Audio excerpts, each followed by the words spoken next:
You asked me what made me start it.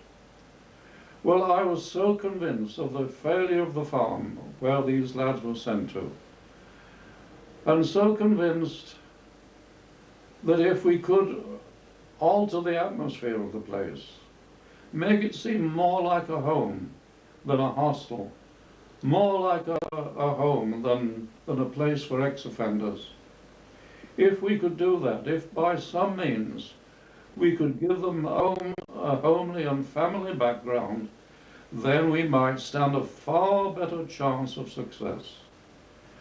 So that is why I decided to buy my first house. Two of the lads that I'd had to do with came to me one day after the closure of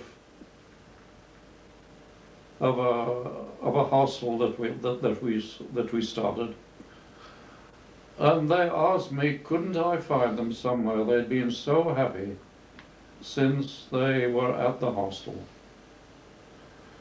And I said, well, look here. I said, in the paper this morning, there was a house advertised by auction, a small terrace house. Now, I said, if you'd like to come with me, we'll all go to the auction and we'll see if we can buy this house. And I'll put my cards on the table and I'd say, now, we'll have this house provided that it doesn't go beyond £1,500. I know it sounds absurd in these days, but in those days you could get a house for £1,000. And you could get quite a decent terrace house for £1,500. So I said, we'll see what happens. I'll go and bid for this house, and if I get it, I'll let you have it as your home. So I went to the auction, and the bidding for this house started, I think, at £500, or was it 700? I'm not sure.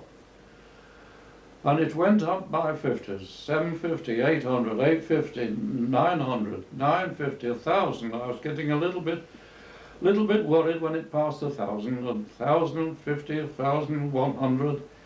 Anyway, it went up to 1,450 and then 1,500. And it stopped. And that was my bid, 1,500. And I thought, well, that'll be my last bid. But the bidding stopped. There was no further bid. The auctioneer put his hammer down and the house was mine. And that was how Adullam started.